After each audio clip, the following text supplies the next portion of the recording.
Doctor ortho Ayurvedic oil और capsule, अब दर्द भी घुटने टेकेगा।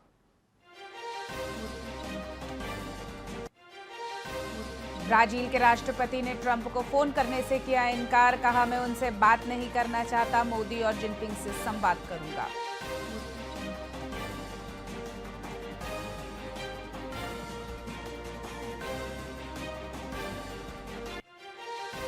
आरबीआई ने रेपो रेट में बदलाव नहीं किया, 5.75% पर बरकरार रखा। लोन ईएमआई नहीं बदलेंगे, टैरिफ अनिश्चितता के कारण लिया फैसला।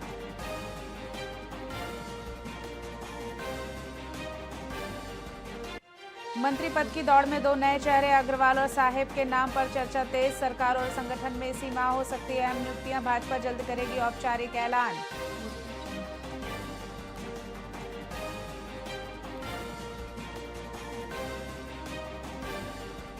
भूपेश बघेल की मनी लॉन्ड्रिंग एक्ट को सुप्रीम कोर्ट में चुनौती, कपिल सिब्बल रखेंगे पक्ष। पूर्व सीएम बघेल बोले जिसके खिलाफ एनबीडब्ल्यू है वो खुला घूम रहा।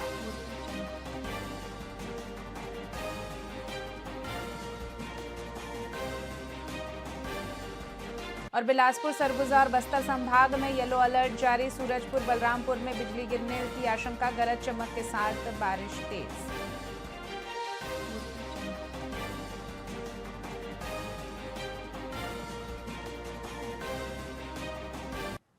नमस्कार, स्वागत है आपका वीआईपी न्यूज में। मैं हूं आपके साथ डॉक्टर रानी और रुक करते हैं खबरों की ओर। रायपुर पुलिस ने एक विशेष अभियान चलाकर 550 गुमशुदा मोबाइल फोन बरामद किए हैं, जिनकी कुल कीमत लगभग 1 करोड़ रुपए है। एसएसपी डॉक्टर लाल उमेद सिंह के निर्देश पर एंटी क्राइम और साइबर यूनिट की टीम ने ये सफलता हासिल की है। पुलिस ने बिहार, उड़ीसा और झारखंड तक जाकर इन फोन्स को खोज निकाला। पुलिस ने जनता से अपील की है कि मोबाइल गुम होने पर तुरंत CEIR पोर्टल पर शिकायत दर्ज कराएं, ताकि उनका दुरुपयोग रोका जा सके। साथ ही किसी भी लावारिस फोन मिले तो उसे तुरंत सेल में जमा करवाएं।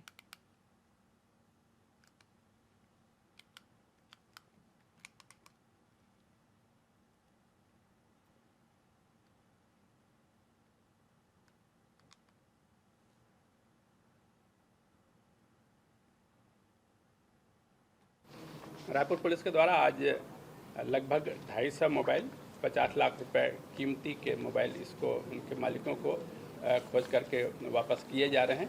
इसमें खास बात यह है कि इसको जो गुम हुए थे मोबाइल, उनको पता तलाश के दौरान इनको उत्तर प्रदेश, उड़ीसा, महाराष्ट्र, पश्चिम बंगाल, झारखंड और बिहार से इनको खोजे गए हैं। कुछ को फिजिकली जाकर के बरामद करके लाया गया है, कुछ को वहाँ से इनको अवगत करा करके कुरियर के माध्यम से यहाँ पर लगाया गया। इस मोबाइल के अतिरिक्त लगभग कुछ मोबाइल और हैं जिसको सीधे तौर पर प्रार्थियों के एड्रेस पर सीधा कुरियर करने के लिए भेजा गया था, तो वो उनको सीधे तौर पर प्राप्त हो चुके हैं। अब तक में वर्ष 2025 में 1 करोड़ 10 लाख के आसपास की मोबाइल, लगभग 550 नग मोबाइल पुलिस के द्वारा खोजा जाकर उनके मालिकों को उनको वापस किया गया है।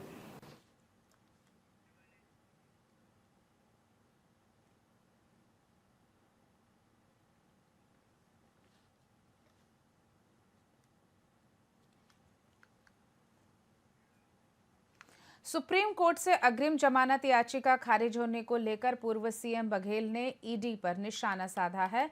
उन्होंने कहा कि ईडी 3 धाराओं में अपने अधिकार क्षेत्र से बाहर काम कर रही है। बघेल ने आरोप लगाया कि ईडी बिना कोर्ट की अनुमति के बार बार जांच कर रही है और पुराने मामलों में परेशान कर रही है। उन्होंने अपने बेटे की गिरफ्तारी पर भी सवाल उठाते हुए कहा कि जिस व्यक्ति पर नॉन बेलेबल वारंट है, उसके बयान पर यह गिरफ्तारी कैसे संभव है। उन्होंने बताया कि सुप्रीम कोर्ट ने उन्हें हाई कोर्ट जाने की अनुमति दी है। विजय शर्मा जी ईडी के प्रवक्ता बन गए हैं। यदि किसी के खिलाफ कार्रवाई करोगे तो उसके अपने बचाव के लिए कुछ करना नहीं चाहिए। और फिर हम लोग जो गए हैं वो बेसिकली 3 जो धारा है PMLA में, जिसमें धारा 44 है, धारा 50 है, धारा 66 है। इसमें क्या है, कल भी इसकी सुनवाई है, इसलिए बहुत ज़्यादा विस्तार में मैं नहीं जाऊँगा। पहली बात तो ये है कि 44 ये कहता है कि आप यदि एक बार चालान प्रस्तुत कर दिया, ईडी कोर्ट में चालान प्रस्तुत कर दिया, तो दूसरा यदि इन्वेस्टिगेशन करना है और आपको उसमें कार्रवाई करनी है आगे, है ना, तो आपको कोर्ट से परमिशन लेना है। आज तक के ईडी ने किसी केस में एक भी परमिशन नहीं ली हुआ। रायपुर पुलिस ने दिन दहाड़े आधा दर्जन चोरियां करने वाले 2 अंतर्राज्यीय चोरों को गिरफ्तार किया है। महाराष्ट्र के रहने वाले विनोद सन्नी गौर और रेयान उर्फ अमन फयाज शेख ने अमानाका, कबीर नगर और न्यू राजेंद्र नगर इलाकों के कई फ्लैटों में चोरी की थी। पुलिस ने उन्हें अंबिकापुर से पकड़ा है। आरोपियों के पास से 36 ग्राम सोने के गहने, 843 ग्राम चांदी के गहने, 9 घड़ियां और 4 मोबाइल फोन समेत कुल 6,20,000 रुपए का चोरी का सामान बरामद किया। रायपुर के लगभग आधा दर्जन फ्लैट में चोरी की घटनाओं को घटित करने वाले 2 अंतर्राज्यीय गिरोह को पुलिस के द्वारा गिरफ्तार करने में सफलता प्राप्त हुई है। रिपोर्ट अनुसार से थाना कबीर नगर, थाना अमनाका, थाना राजेंद्र नगर के 3 चोरी के पंजीबद्ध अपराध में 2 आरोपी जो मूल रूप से पुणे और नवी मुंबई के निवासी हैं, इनको गिरफ्तार करके इनके कब्जे से चोरी गए हुए सोने चांदी के आभूषण, इसमें आईफोन, कुछ अन्य मोबाइल और रकम करते हुए कुल 6,20,000 रुपए के माल बरामद किए गए हैं।